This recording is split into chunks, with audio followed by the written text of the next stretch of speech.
Life Stories Live. Good evening, everyone. Welcome to our first broadcast of the new year on Zoom, Facebook, and YouTube. It's great to have you with us tonight, and I'd like to wish you all a very happy and blessed new year. May it be a wonderful one. May you see some wonderful things in your life this year. So we're back again here on Life Stories Worldwide. And if you need any help, you can see our contact number on the screen. If you need prayer, just call us on +44 794 355 0287. You can also go to our website, LifeStoriesWorldwide.com, where you can find out lots of information about all the different broadcasts that are going out. So, as I say, we've been doing this work since March 2020. We started when the lockdown came for the pandemic. We've only missed one Monday evening since then, and that was just this recently over Christmas. But tonight we start with a wonderful speaker from California. We have John Patter, who is with us tonight. John has had a prophetic ministry to different countries, to different nations, different individuals, different states in the USA. And John's heart is to see all of God's children fulfill their divine destiny and calling. And John's hope is to see a victorious church walking in the power and the glory of God. That's John's desire. And so tonight, we welcome John, and I'll ask you, if you're on any of these, like on Zoom or Facebook or YouTube, please contact your friends. Please tell them about this story that's going on tonight on Life Stories Worldwide. And so I'm going to hand over to John now to share his story. Thank you, John. Thank you, Alan, and Lord bless you. Hello to everybody. I want to say that I'm very honored and I'm humbled to ask to give my story, a story with the Lord that started as I thought about this 45 years ago. I was a young boy and I was invited to go to a Christian camp in the mountains outside of San Diego. I wasn't against the things of God. I'd go to church with my grandmother. But on this occasion, I went up there to be with my friends and to be honest, the girls. I was a teenager. And we'd play games, volleyball, etc. But that evening, they were having a get-together, a meeting, I remember, in an A-frame building. And it was a meeting, a service. And I walked in with a group of friends. And I remember there was a lady playing a guitar on the stage, just strumming it. And before I knew it, I was out. I didn't know what happened, but I found myself walking on a dirt road. And I still remember the dirt road, and each side of the dirt road was lined with tall pine trees, very dense forest. I couldn't see through them. And the sky was clear, it was sunny, and I was just walking. And I remember coming to a Y in the road. And a feeling it just so overcame me that I knew I had to get somewhere. I don't know what that somewhere was. I didn't know whether to turn to the right, go down the path on the right, or the path on the left. And I could see it was still dirt roads lined by pine trees. And I fell down on my knees and prostrate on the ground, and I started to weep uncontrollably. And this went on for a little time, and I heard a voice in front of me. And it said, "John, what's wrong?" And I remember as I looked up from the ground, I saw two golden brass shiny slippers, a white gown, and I started to look up, and I felt the hand touch me on my left shoulder, and immediately I stood straight up and I was looking at Jesus face to face. He is a little taller. He said, "John, what's wrong?" And I said, "Lord, I know I have to get somewhere, but I don't know whether to go to the left or the right." He said, "John, follow me." And I remember we turned and we started to walk down the path on the right. Again, it was a beautiful day. The pine trees, I still remember those, a dirt road, and we just chatted as we walked. And I don't remember the whole conversation, but as we were walking, he turned and he said to me, he said, "John, there'll be other whys that you're going to come to in your life." He said, "You may not always see me, but no, I'll never leave you, nor will I forsake you. I will direct you which way to go, either to the left or the right." And as we continued to walk, he disappeared. And I was very joyous. And I continued to walk, still the pine trees. And after a while, I came up to another Y in the road. And again, that feeling overcame me. I didn't know if I should go to the right or the left, but I knew there was, the word I would use now is a destiny I have to reach, a calling to get there, as I think about it now. It was an impression given by the Lord. And I fell on my knees again. I started to cry, but then I remembered. So the Lord said he'd guide me. So I stood up and I stood there. And I said, like a prayer, "Lord, I don't know which way to go." And I felt to turn right and go down the path on the right.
Life Stories.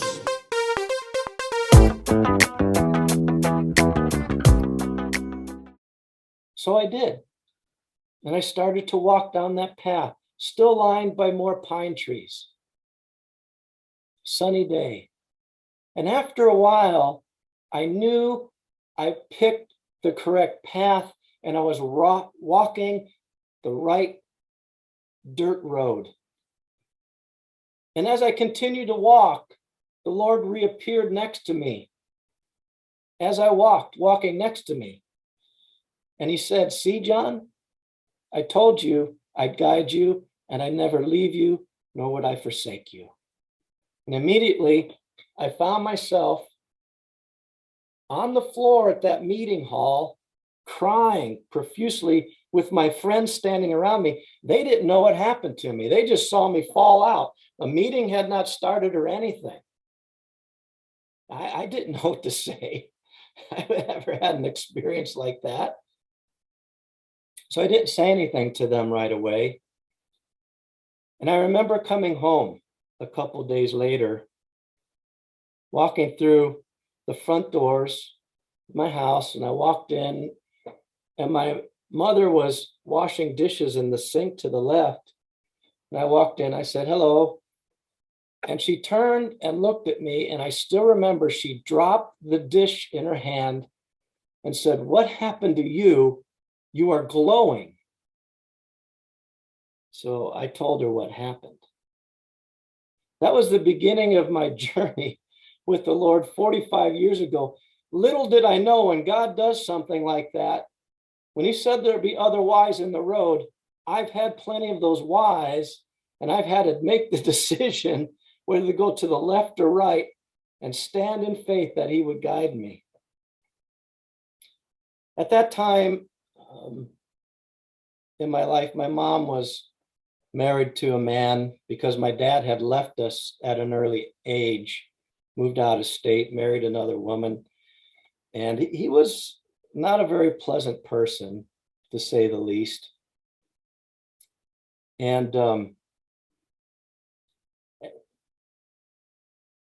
but something I could tell, things escalated in the household. There was something spiritual going on. So I tried to lay low. But I remember, since that experience, my brother would not even walk in my bedroom because he sensed there was something. I mean, the demonic, I didn't understand it then. I would cover my head and just cry out the name Jesus, and it would leave. So it was several years later, 3 years later, I was in high school. I had gotten my private pilot's license. I worked at a local gas station.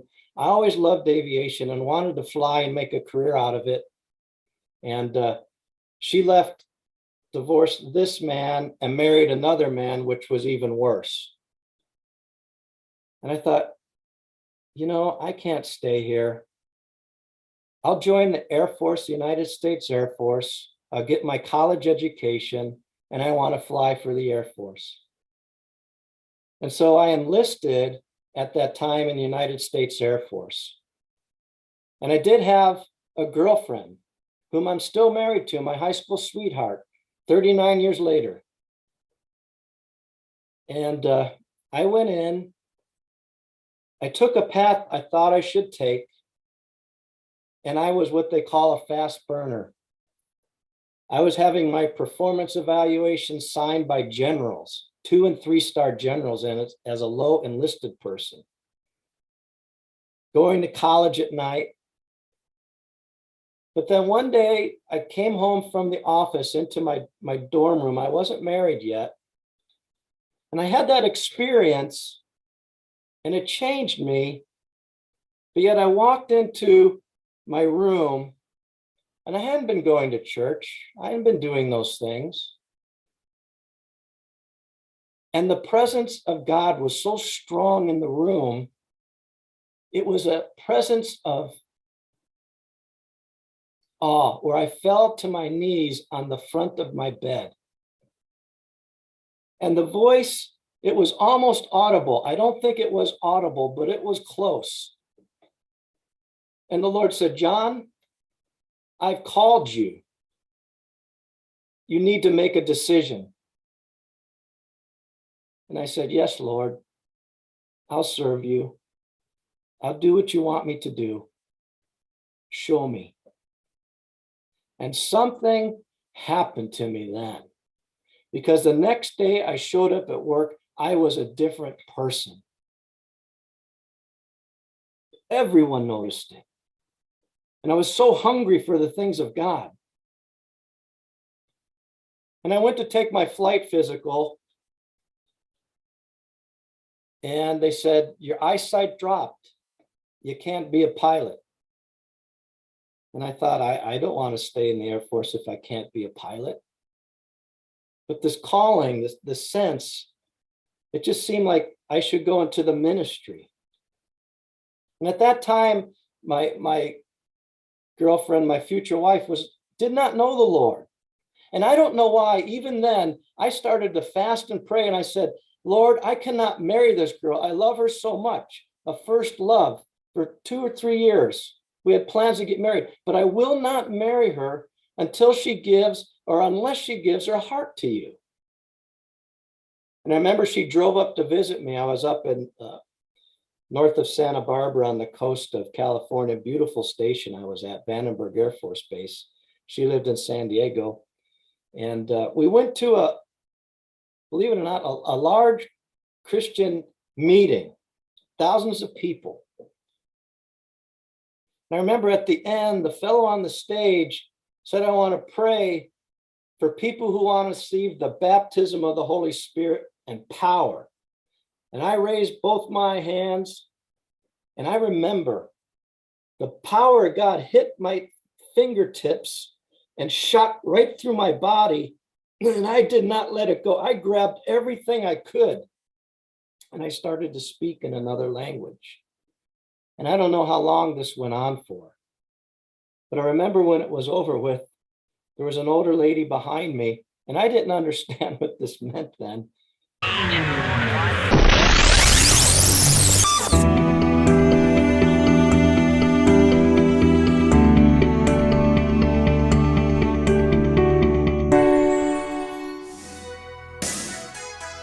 Life Stories Live. And she said, son, you got the double portion. Now, my future wife was standing there. She didn't understand any of this. And she went back home that night, drove home, but God did a miracle. When she went to sleep, to go to sleep that night in her room, God visited her, and she fell on the floor and gave her heart to the Lord. She moved up to base. We got married, but it was a why in the road. What do I do now, Lord? I can't fly. What is it? And that calling, I got involved in church up there, and things started to open for preaching and for ministry, and miracles were happening and started to operate then in the prophetic. I was only 20 years old. And so I went through, they said, well, you should be a pastor. So I went through all the schooling, and I got down to the very end. I was approved, ready to go to be ordained. And God said to me, John, I've not called you to be a pastor. I mean, it was very clear. I said, okay, Lord. But I knew to get out of the Air Force, so I served my term. It did not re-up, and we moved down to San Diego. And that started over 25 years in the marketplace. And God opened the door for me in the mortgage industry at the age of 25. And for the next 25, 30 years, that's what I did. And I was very successful at it. Very successful. But there was coming another Y in the road. And I would attend church. People would recognize the prophetic, and I was growing in it. God was doing amazing things. But then in 2008, at that time, I had established and started my own company, had my own agents, loan officers, doing very well. But the economy started to change for the worse. And in 2010, my wife and I had to close our company. I had peace about it. I knew God was in it. But things were so bad financially, I found myself in bankruptcy court. I thought, this is humiliating. I've been very successful, never late on a bill, very conscientious about investing, not overspending, and I'm standing in a bankruptcy court with my wife. I've served the Lord all those years. Maybe not perfectly. I don't want to give anyone that impression, because there were times, and some of you relate to this, where I've been hurt. Doors have been closed. People embrace the prophetic, but then not. And I thought to myself, I don't get it, Lord. I honestly don't get it. I know what I read in your word, and here I am standing here in a bankruptcy court. I'm pretty much getting ready to lose everything. So I closed that company. I had to. And that night at church, it was a great church. I learned a lot about the prophetic. Other branches were opened up from the prophetic was flowing, the glory of God. People were healed, delivered, saved. But I was sitting in the front row before the service, and I said, Lord, what do I do now? And a gentleman walked up to me. I didn't know him. He attended that church. He said, John, he introduced himself. He said, because he knew me, because I'd be up front. He said, I know you love aviation,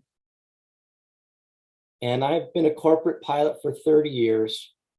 And I just felt since this morning, I should ask you, I want to open a company, Integrity Aviation Management, to help people acquire jet aircraft and to manage them. I know all about that, but I don't know about starting companies. Would you consider doing that? I thought, yes, I will do it. So we did. We started that company in 2010, but it never really did take off. And I have my thoughts about it. I've wondered. So in 2016, we had to close it. And I thought, here I am again, Lord, I just don't understand this. Where have I missed it somewhere? And I'll be really honest with you. At that point, we'd been making it financially, barely. We still have the house. Someone actually gave me a prophetic word. Said you would not lose the house. It's a miracle that I'm still in the house. It's by the grace of God that my wife and I, my family, are still here. And I thank him for that. But all this time, God was doing something with me. He had a plan. There was that destiny, that why in the road. I took the path I thought he called me on. He confirmed it many times. And as I think about it, those tall trees aligning alongside of the road, it was so dense. I really couldn't miss it. I could go off path a little bit, but so dense, it just kind of kept me. God kept me on the path, even though at times I wanted to jump off of it.